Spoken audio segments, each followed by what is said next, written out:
Welcome to Conversations with Dr. Stephen Greer. It's brought to you by the World Puja Network, and we thank them for hosting us on this program to talk about the Orion Project today.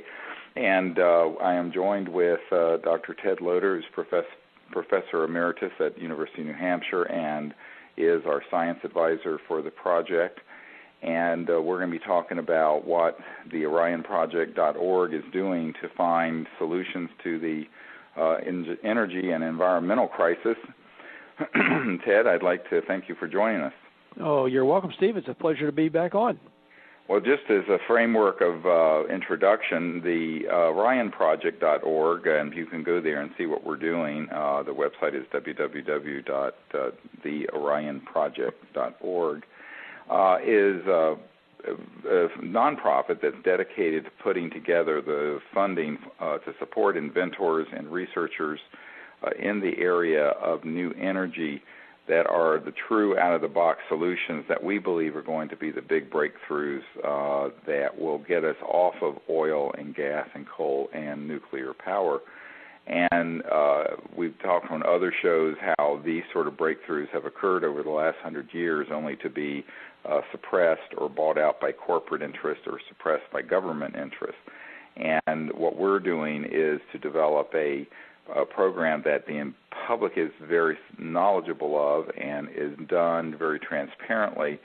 And when these technologies are developed that can replace oil and gas rather than selling them to the highest bidder, which is what most inventors do, what we're going to do is disclose them and make them available to the masses so that it cannot be suppressed and so that the public finally gets these solutions.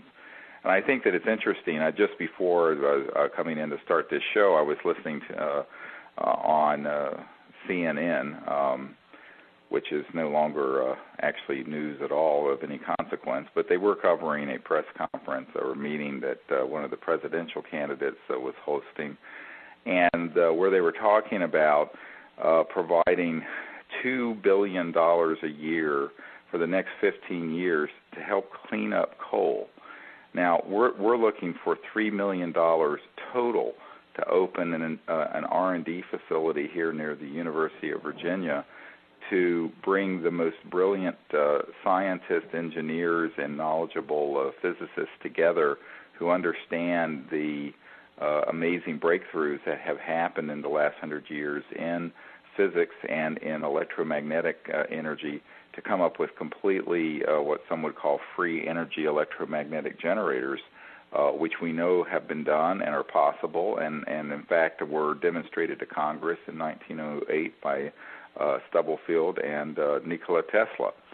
And it's interesting that the kind of money they're talking about, a rounding error in their budget would do it. And I'm always sort of amazed to hear these presidential candidates talk and to think that they must be surrounded by people who are either part of the cabal trying to keep this information secret or are so ill-informed that they do not know the history of science of the 20th century, not 21st century, 20th century, because T. Townsend Brown had electromagnetic systems running in the 20s, 30s, 40s, and 50s. The Kolosky-Frost experiment that Dr. Loder has talked about before on this program had a sort of anti-gravity, if you will, system that was based on radio frequencies and silica crystals back in the late 1920s. We had Stubblefield and Tesla with an earth battery that was running Stubblefield's farm that was using resonant energy without any input of fossil fuels in 1908. And there have been these sort of breakthroughs that have existed for almost, over 100 years now. So then the question is, why are we hearing on the news about spending $30 billion to clean up coal, burning coal like the Neanderthals or something, like burning coal around a fireplace to get our electricity? It's sort of astonishing, Ted, that this is still the dialogue going on in the news and within our political circles. It is very astonishing, and if somebody does their homework and it doesn't take long to do that on the web, and there's just to look around for new energy devices. There are literally dozens of technologies out there that people are either working on or are demonstrated and shown to produce energy. And we need our politicians to sort of look at some of the alternatives. I grant you there is a need to clean up the coal issue, although my understanding of some of that technology through some people is that's already been developed in parts of Europe, whether it's being used or not, but if by using very, very high temperature plasmas, they can actually take the exhaust gases from the coal-fired plant, whack them with that's not a technical term, but hit it with the high temperature plasmas, basically reduce the carbon dioxide to graphite or to carbon,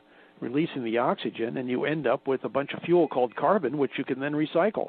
And it turns out that the energy needed to sustain the plasma is far less than the energy produced by the generator system of the burning of the coal in the first place, and so you're ahead of the game. But nobody seems to be mentioning that technology, and the documents I've seen on it suggest that there's a real viable way of doing this, and it already exists in a demonstration mode, so it doesn't take $30 billion to develop it when it's already been developed.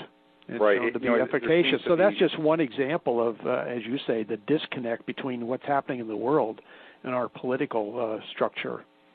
Right, and not only that, but the kind of money going into it is the staggering. I mean, they're talking about, over the long haul, trillions of dollars being spent on a cap-and-trade system, which is sort of an incentive system.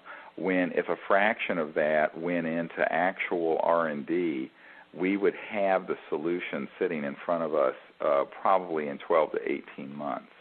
And when we talk about solution, we're talking about not a proof of principle physics system, but something that would be robust enough, that's putting out enough kilowattage to run your home or perhaps power your car. And this is what the OrionProject.org is working on, and I would encourage people to go to the OrionProject.org and see the history. There's some very fine research papers that are linked there, and information that Dr. Loder has meticulously put together, and thank you for doing that, by the way, for the public to see. And I think that it's important for people to understand these are not urban myths. I mean, these are technologies that have existed for a very long time. One of the people on our team is a senior, he's a retired, but it was a senior 747 captain for United Airlines. And when he was a child in the 50s, he knew a man who invented specialized type carburetors for cars that were enabling cars back then, those big heavy tank-like clunkers that were getting, 8 and 10 and 12 miles per gallon. Your grandmother's Oldsmobile. Yeah, to get 60 to 80 miles per gallon. And he would invent these type of fuel systems using some very clever technology. And this inventor, who's known by a member of our team, basically funded his retirement by selling them to the oil and auto companies, where they put it on a black shelf. Now, this man, who was entrusted with flying over the course of his career thousands or perhaps millions of people around in 747s, and before that was in the Air Force, U.S. Air Force, is no crackpot. These are true stories, and what's interesting is that you can go back and actually find in the open literature accounts of these things that have been developed and tested and then never seem to make it to the marketplace. And what we're wanting to do is start an R&D effort where we combine people who understand how to clean up existing engines, but also create brand new electromagnetic generator engines from what people call the zero-point energy field, or the quantum vacuum flux field, which is the field of energy that's teeming all around us that supports the fabric and the structure of space-time, and bring that energy out into productive work. And we know that it has been done, and we know that it can be done, and we have identified through our work over the past 18 years and are wanting to put under this umbrella research and development initiative the OrionProject.org, the best of them, to come up with a robust demonstrator that will prove that this can be done, and then move it on a pathway to getting it out to the public and bringing it out in a very large way so it can't be suppressed. Because of our work with the DisclosureProject.org, we've been very successful. If you go to DisclosureProject.org, you see what we have done. We've been able to, in the past, safely bring out the information and testimony of dozens of military and intelligence witnesses to illegally classified operations and projects, some of who have been exposed to these new energy solutions, and many of them dealing with what the public would call UFOs.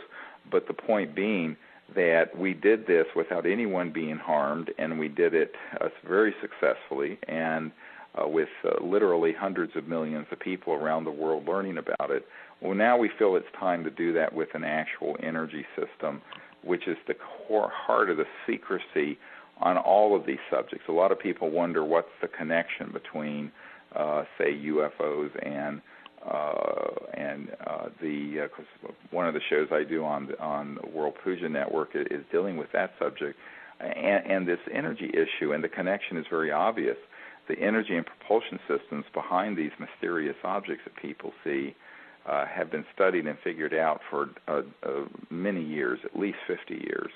And what we have to do is say, now is the time to bring this information out to the public in a way that makes it clear that we're not going to let it go back into a black box at Lockheed Skunk Works. We're going to bring these technologies out so that every home and every vehicle is running on clean energy, so we are not using any fossil fuel or nuclear power, and that these very big centralized solutions that all the politicians are talking about are non-solutions. The real solutions lie in these innovative breakthroughs in a whole new area of physics and a whole new area of research, and that's what we're asking the public to support. We're a nonprofit, and people can make a tax-deductible donation to us and support this work. And we think that we're really, quite honestly, running out of time to do this through government bureaucracies and big corporations. We need to really do a people's Manhattan Project. I hate to use the word Manhattan Project because it's associated with a nuclear bomb, but the concept being a people's research and development effort that's a crash program that rapidly pulls together these sort of brilliant scientists that Ted and I have met and who are legitimate engineers and inventors and physicists who could be pulled together and put under one roof and consult together and come together in a collegial fashion to build up these sort of solutions that we know exist. It's interesting, I mentioned that one of the presidential candidates called us a few months ago, and this person has a very good friend who had been with the Department of Energy and was actually in a facility at Oak Ridge National Laboratories in Oak Ridge, Tennessee, that does a lot of nuclear, of course, weapons research. And there was a facility there that was like out of the movie Indiana Jones, where they show the Ark of the Covenant being boxed up with top secret stamped on it, rolled into this big warehouse. And it was this kind of a facility, and there were literally dozens of these free energy devices that they had confiscated or developed that were sitting on shelves there. And this person called me to tell me how right we are that these technologies have been around for 100 years and what a crime it is against humanity and against Gaia, Mother Earth, that we're still debating how to clean up coal. And let's face it, even if we clean up how to burn coal, you have to blow up mountains and dig it out of the earth and do all kinds of pollution to the streams and to the land to extract the darn stuff.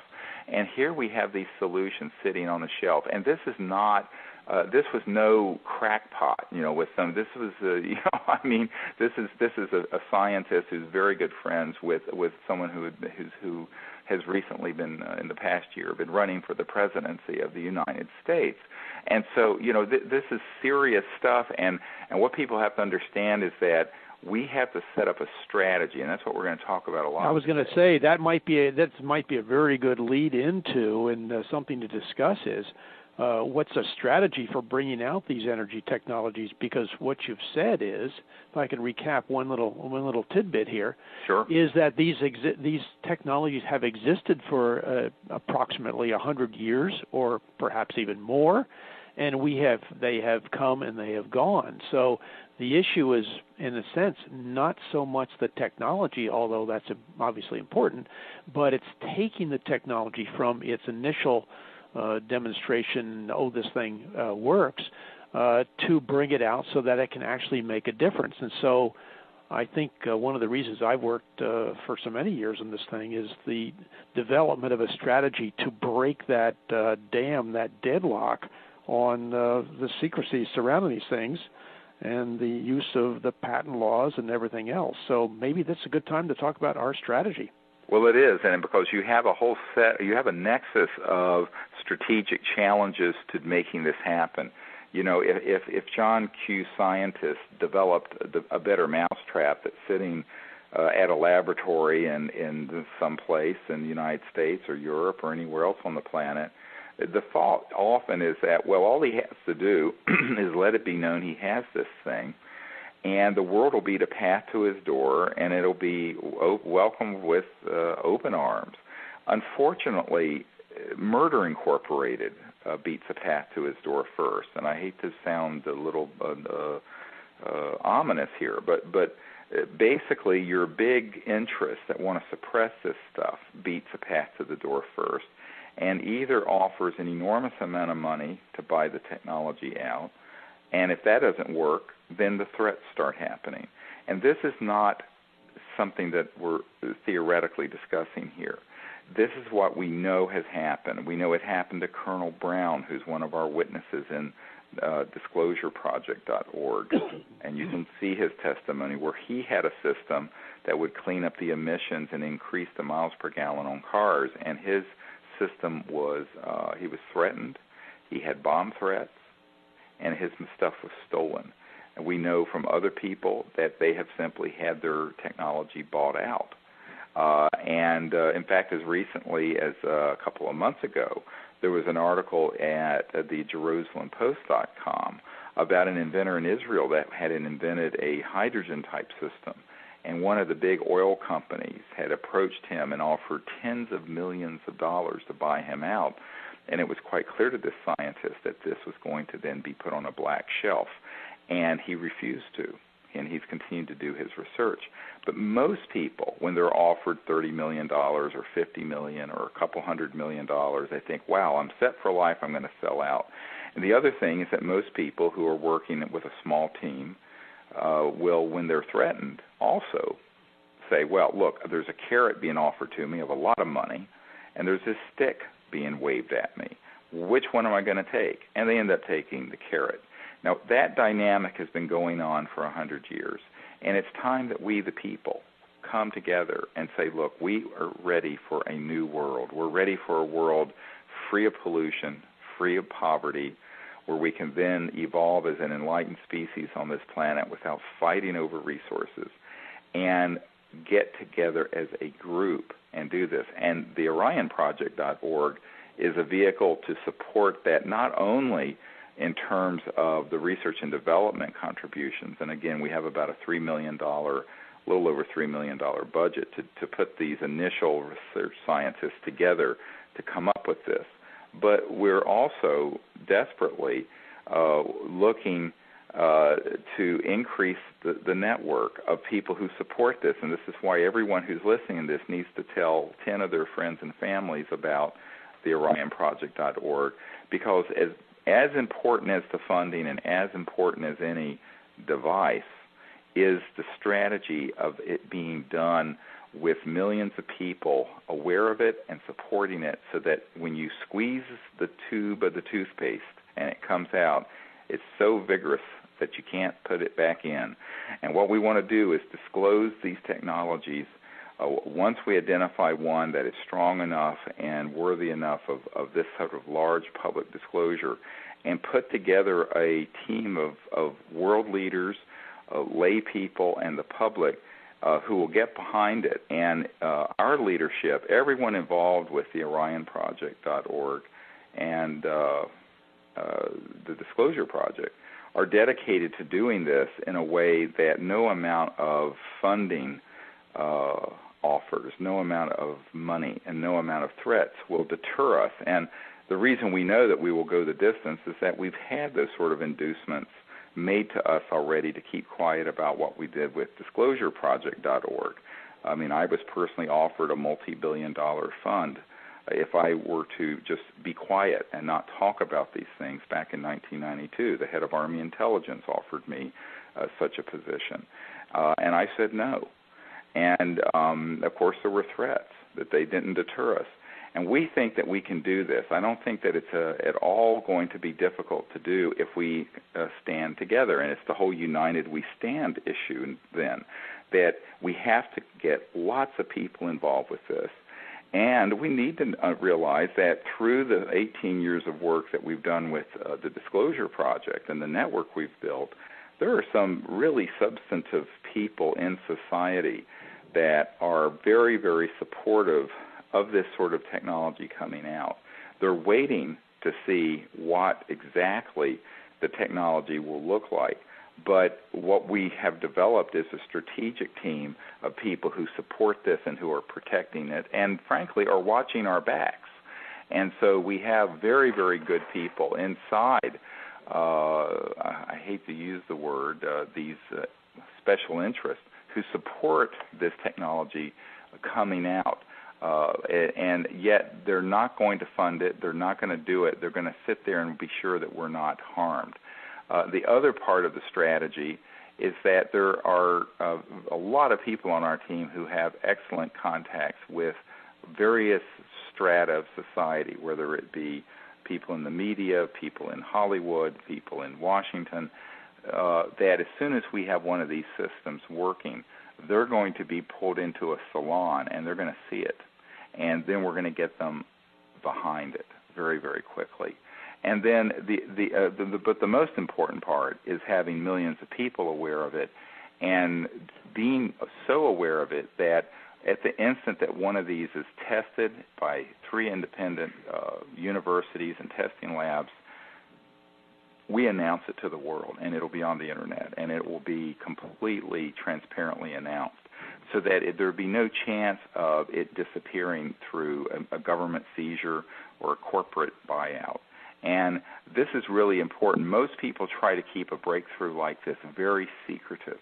And our approach is to, rather than play with secrecy, which you cannot win the game of secrecy, you do it in a put it out in the light, and you put it out in the light in a massive way and very, very quickly, which we're certainly capable of doing. So that strategy keeps it from being able to be suppressed, because imagine if, Joe Sixpack, who's now spending $100 to fill up his F-150 pickup truck, realized that he could have a power plant in that truck that would be zero emissions and cost him zero to fill up, because it would not be using any fossil fuels. He'd want that. He would absolutely want that. So everyone on the planet, not just the environmentalists and the progressive people, would want it. So what we realized a long time ago is that the public, and that is 99.9% of the world's population, will support this type of technology once it's there sitting in front of them. The big issue is, how do we go from the level of R&D that exists today, where people have tried to do these things in their basements and garages and in laboratories as isolated teams, to this robust demonstrator that is significant enough that you would be able to say, look, this is going to really run my home or run my car. That's what the Orion Project wants to begin to be able to put together, because that's what's going to then crystallize all of these networks that we've identified. Yeah, those networks are so critical, and I'd like to pop in here with just sure. review of something you said to make sure people understand it. One of the mistakes that we've observed, you and I and others, over the last number of years dealing with inventors, is that they will often attempt to announce their inventions to the world before, and I'm emphasizing before, it is either really working or totally before it's been independently tested. Correct. And one of the criterion part of our strategy is to, first of all, make sure that it has been independently tested, and so that it can't come back and bite you. And the second that happens is to announce it to the world, so there's a backup, if you will, with experts behind you saying this has been tested and it's real. Because too many inventors and startup companies, as we've observed, have come along, announced to the world that they have this greatest thing since sliced bread, and years later, you never hear anything about it. In other words, they've been premature. They haven't studied the history of these devices, and they've tried to work their own strategy and not do it right. I think so. I feel what you're saying is that the Orion project strategy in terms of bringing this out is to have a solid basis for the technology, solid testing, and then let lots of people know about it so that it can absolutely. Put back in the tube. We have certified Critical. government labs and university labs and scientists that we've developed relationships with in the United States and also in other countries, but that would test this system. And also, we would have separate independent teams reproduce it because it has to be scientifically reproduced. And that is a basic requirement before there would be this level of announcement. But then once we had that, then all of those reports and all of that information would be put out on the Internet and through the news media and through the World Puja Network, and it would light up the whole world. You know, we know that when we did the National Press Club event for disclosureproject.org, that was eventually carried by every news agency all over the world and was seen by upwards of 1 billion people. And we know that this announcement would be bigger than that. This would be more than the World Soccer Cup.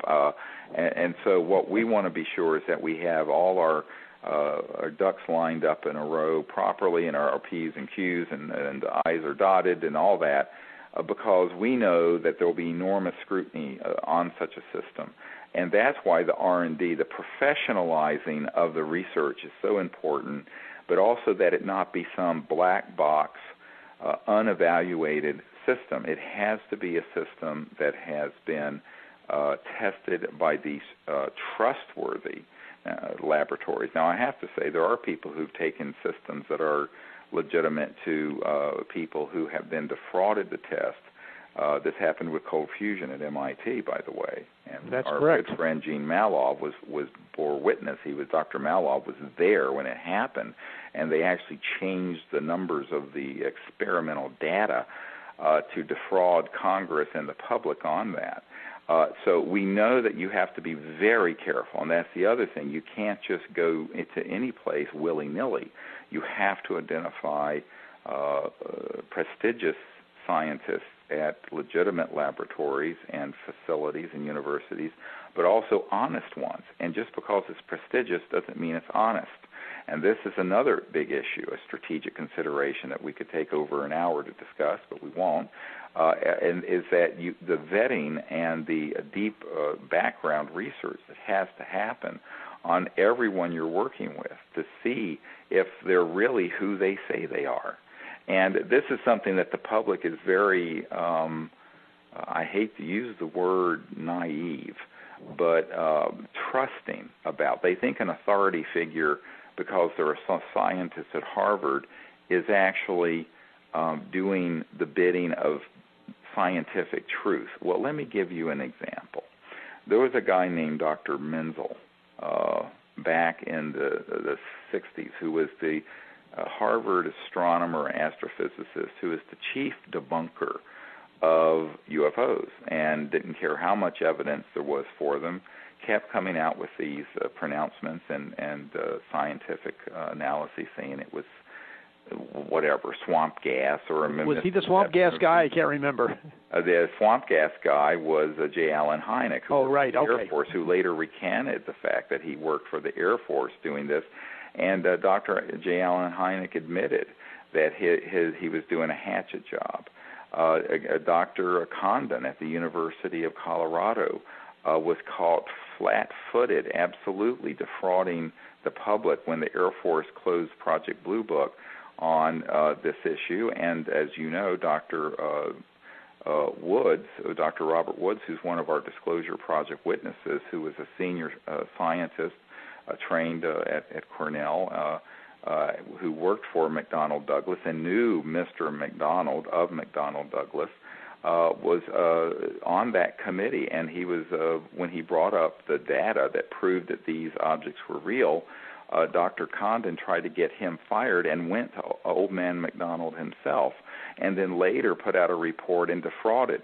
Now, in both the cases of Dr. Condon at the University of Colorado and Dr. Menzel at Harvard, I later, after I personally briefed President Clinton's sitting CIA director, got documents from the CIA through a FOIA request that we did that name both of these men as being on the payroll of the Central Intelligence Agency.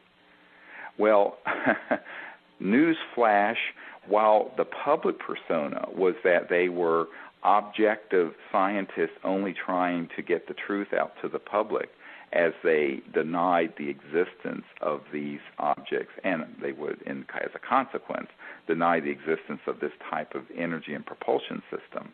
They were actually on the payroll of the CIA, and I have this positive proof that they were. In fact, one of the documents goes so far as to say as to how important it is to keep their status with the agency secret, as it would ruin their credibility with what they were trying to do for the public spin on the subject. So this is the kind of thing that, we're getting into some deep discussions here about the way the world works. And a lot of people kind of go, good grief, is this really possible? That there's that level of corruption even in the corridors of the Ivy League and academia? And the answer is yes, which is why the strategy has to be very carefully thought through. We've got to get the funding to put these scientists together and protect them. That's why we need you to go to the orionproject.org and make a contribution right now. Then we've got to then take that device, let's just say generation 1.0 of this free energy device, and put it into this strategic pathway that is informed and wise to the ways of the world, and understands that, yes, it has to be scientifically vetted, but the people doing the vetting have to be vetted. Yes, it has to be scientifically reproduced, but the people doing the reproducing have to be watched. And then you have to take all of that and move it massively out to the public in such a way that sequestering it into an underground facility at Oak Ridge or in Idaho or in Wisconsin or in any other place wouldn't make any difference, because it's going to be known by hundreds of millions, if not billions of people, and they're going to demand that they get the right to use this energy for cost-free or very low-cost energy generation, and also in a way that is supportive of the environment, in a way that doesn't hurt the earth and stops global warming and stops all this pollution that's a direct consequence of the type of energy systems we use. And people will demand that. And so, but to get from A to B to C to D is a strategic pathway that we've spent literally 18 years developing and going through the school of hard knocks, I have to say personally, of learning the way the world and the system works and how to develop a strategy to go around and to compensate for all this corruption that's spread around. Because you can't just be a Pollyanna. And, we want people to pray and meditate for our protection and our guidance, and that's very important, and that's a big part of what we hope for. At the same time, there's an old saying in the Middle East, trust in God but tie your camel. And, you need to really know how to move through the world if you're going to do something in the world. And to do something meaningful in the world when you're dealing with something that is stepping on the toes of people who have a $300 trillion in assets in oil and gas and coal, you're going to have to be very, very wise and have thought through this strategy so that you don't just take this system to any scientist at Harvard or MIT, because they may indeed be someone like Dr. Menzel or Dr. Condon, who was on the payroll of the CIA. So you have to be very careful. And then the same is true of the media. The mainstream media, as most people recognize, is riddled with corruption and people who kill stories. And the mainstream media is corporate-owned, but the corporations that are often the parent corporations are tied in to the contractors who are working on keeping all this secret.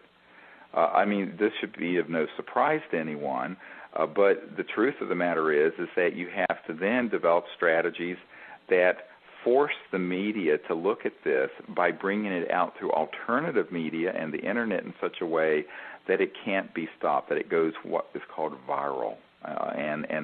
And so all of these strategies are part of we have about a 39-page strategic plan that every single line on every page is a major strategic action point. That's how thought through this is. And I want people to understand that we have thought this through very carefully with consulting with some brilliant people throughout the world and in government and in the military and in science and academia and in media and in many other disciplines. So it's a very interdisciplinary approach. And what we want to do is take that whole strategic thrust and put it around this research effort so that if in 6 months or 12 months or 18 months, however long it takes, we have this robust energy generator, it isn't just sitting there and then we go, now what? We have this developed and ready to go forward very, very quickly because time is of the essence, obviously. Very much so. And one of the good news aspects that's happening from my discussions with people, and I suspect yours as well, is that many of the groups over the last number of years whose job has been to either suppress or, as you discussed earlier on, buy out or threaten some of these technologies, a number of these people are saying, wait a minute, we need these technologies. We need them out there. They are seeing, just like we all are, the rising prices of oil and gas, war in the Middle East, and a whole bunch of other issues that surround the energy issue. And so they're essentially turning their backs on the way of doing business for many, many years in these energy technologies, and they are supporting us somewhat behind the scenes, both and somewhat actively. And so there's been a sea change, a slow sea change, but nevertheless a sea change in terms of this, and that's also been part of our strategy is to, and these people are interested in working with us. They still want us to be the front guys for bringing some of these technologies to a certain point, but they're behind the scenes either providing some technologies for us or providing support for development. So that's a very exciting aspect of what we're doing, and it's something that is literally ongoing as we speak. Right, and in fact, I have to say that some of these people are of such stature in the world and are in such senior positions in the world, and people say, well, why don't they just write the $3 million check? It's because they don't want to stick their necks out that far. They want to play the role of being behind the scenes and playing other roles. What we need to see is the public supporting the research.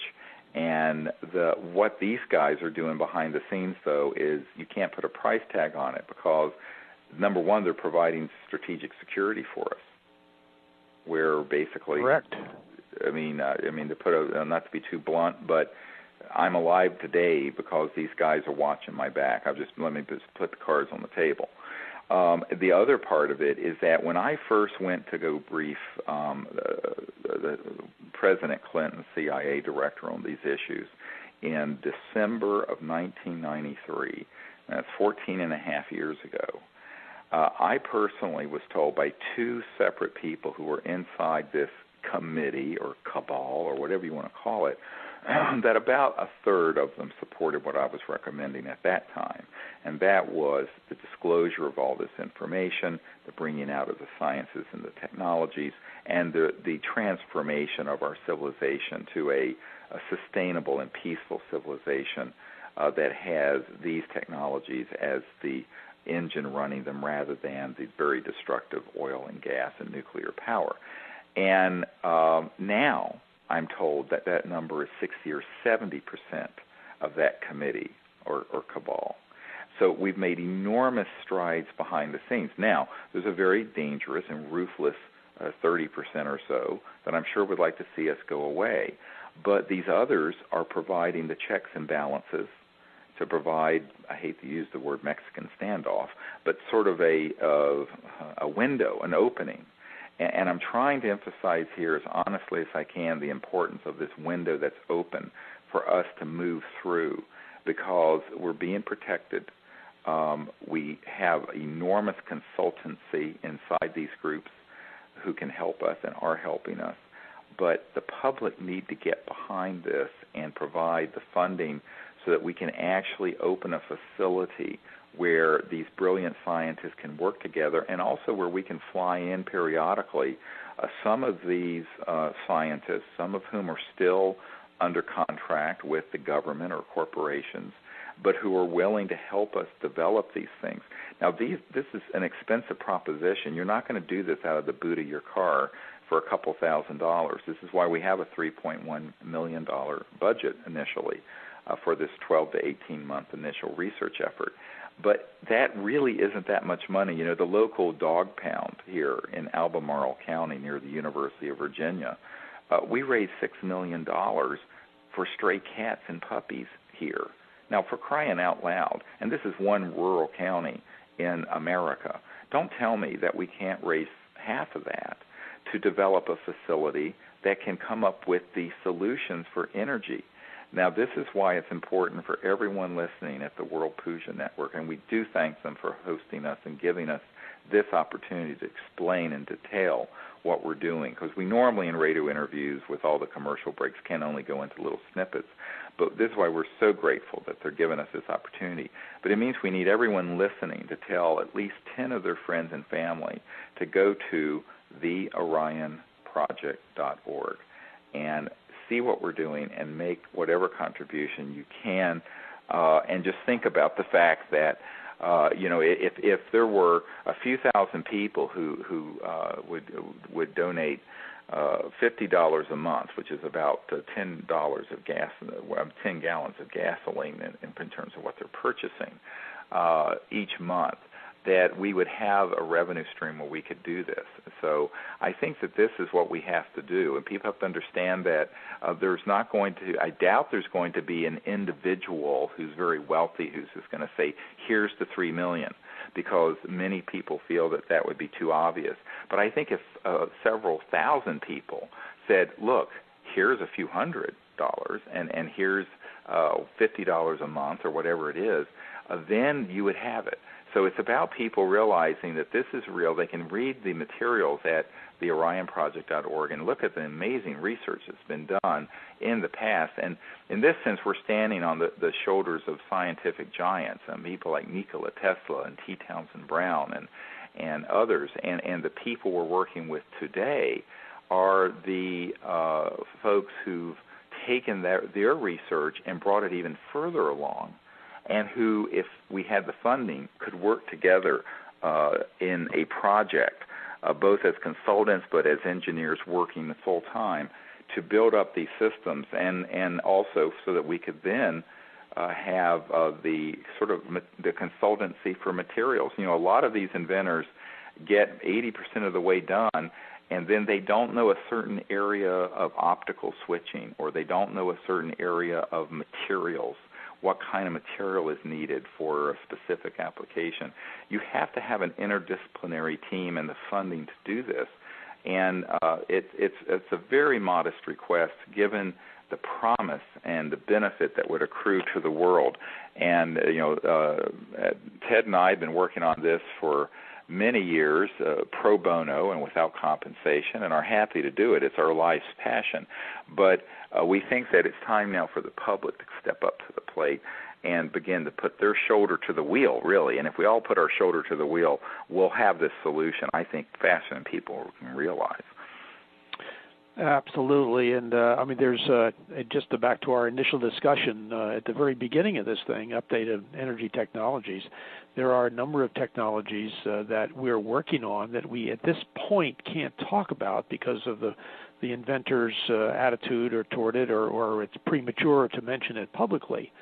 But there's a half a dozen, at least, of technologies that are very promising.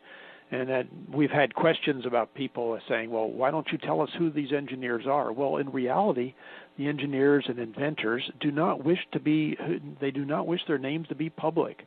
They do not want to be in the public because of the hassle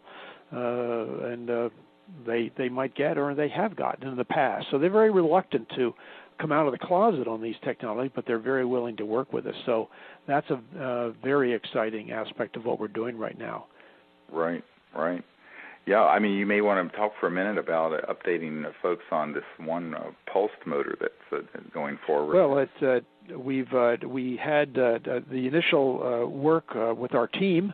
That's one of those perfect examples of the TOPS, the Orion Project's role in bringing together one inventor with another one who was having trouble with some of the electronics, although the mechanics were superbly done. It's on the top website, actually, at the present.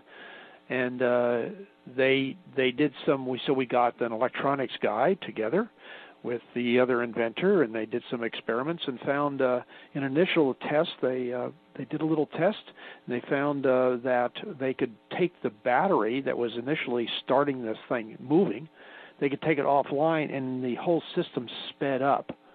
And the problem was they weren't expecting this so soon, or they weren't expecting this at this time in their experiments, and ended up blowing out a number of the circuits and the transistors or field effect transistors, FETs, and what have you that they were working with.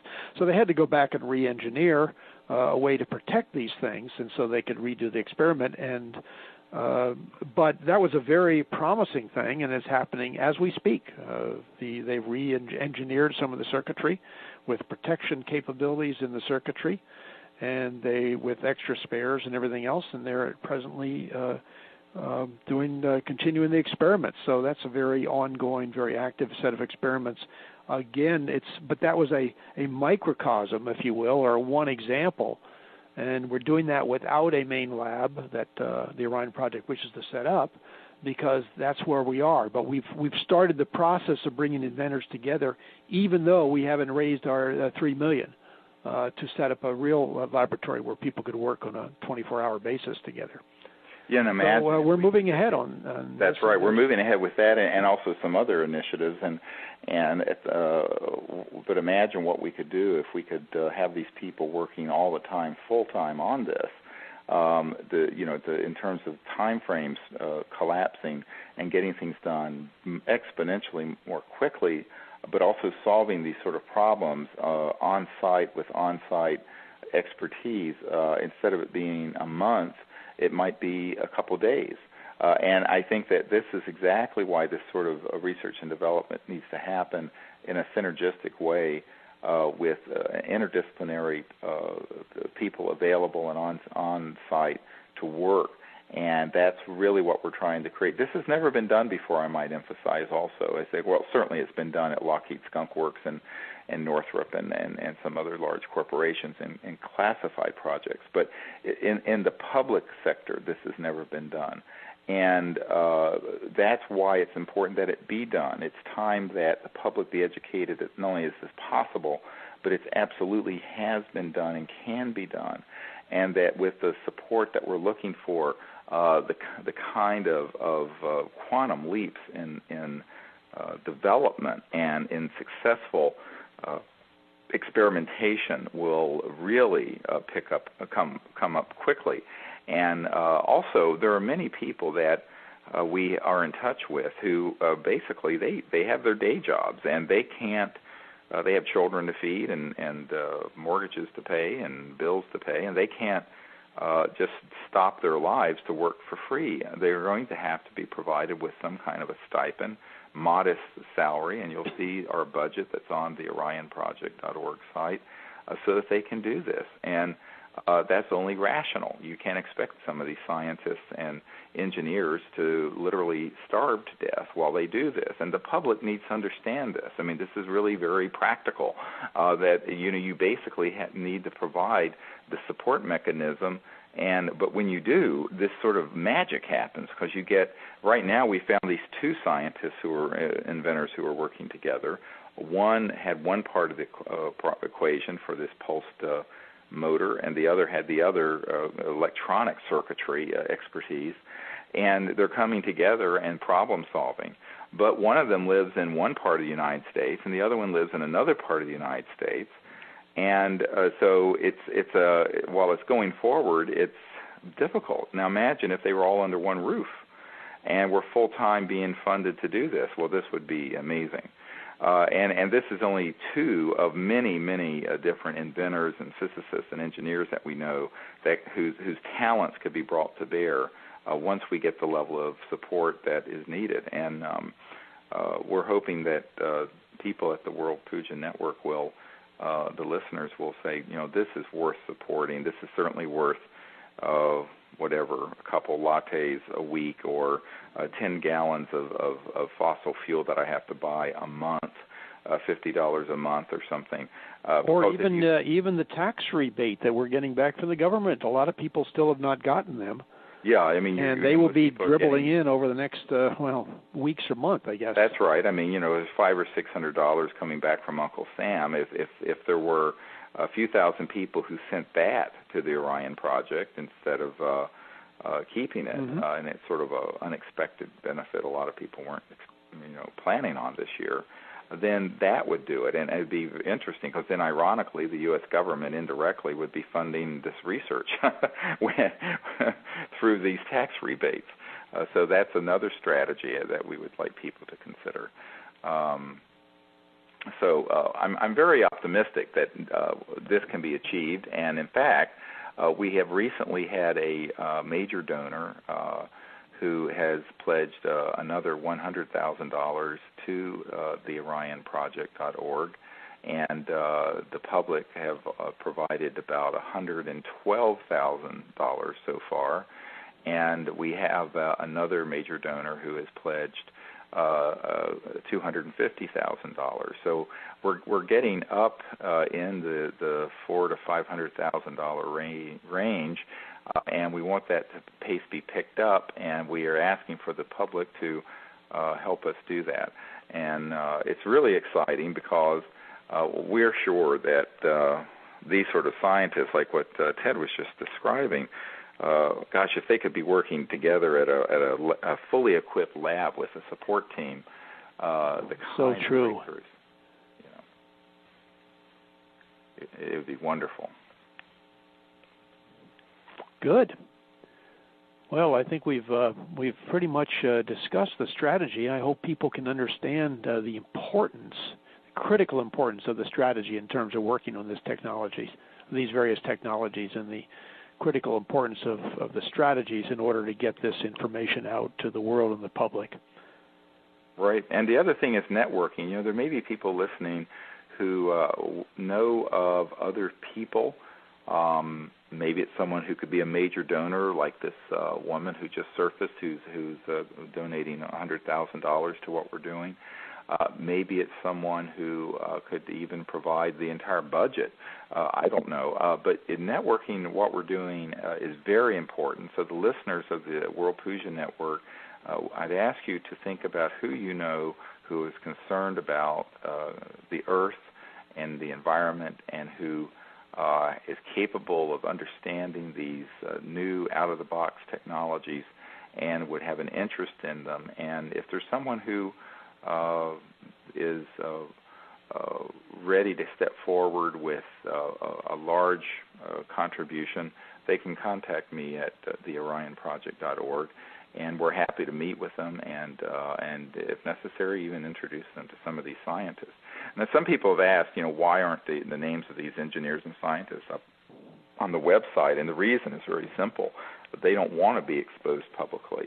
In fact, one of the hardest things that we've had to face is getting spokespeople who want to step forward and do this because of the level of either fear or ridicule or just not wanting to be bothered by the public. So, but, and I think that people have to understand that a lot of these scientists and engineers, they have had experiences in the past that have been either intimidating or frightening, and they're reluctant to be publicly exposed. However, it doesn't mean that, if there was someone who had the ability to really fund all the needs of the Orion Project, we can certainly get them together and do that in a very careful way. And it'd be a matter of then discussing it with these scientists about coming together for a meeting with such a benefactor. But I think that people need to understand the reason why all these people, the scientists we're working with, aren't listed up on the website, because that question does get asked, and it's a legitimate question, and the answer to it is that they don't want to.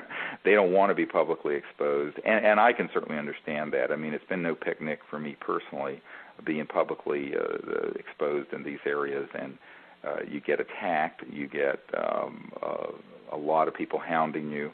And these are people with personalities that are quite private and want to stay that way. And I think that's just has to be that's understandable. And we can't force them to put themselves up on the website. And so that's why many of them aren't listed.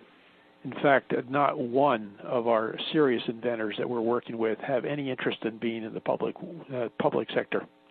Well, no, many of them have said to us, as you know. In fact, we were just talking about this yesterday with a very prominent one, Ted, that they're insisting on. In fact, they're working on a amazing energy system that may be handed off to us fairly soon. But they're insisting on complete anonymity. They do not want to ever be identified in the public. So that's just the way it is, and yep. Frankly, I wish it were different. I wish the world were different, where people could step forward and feel safe in doing so. But I think that we have to respect the wishes of these scientists and engineers and inventors. Absolutely.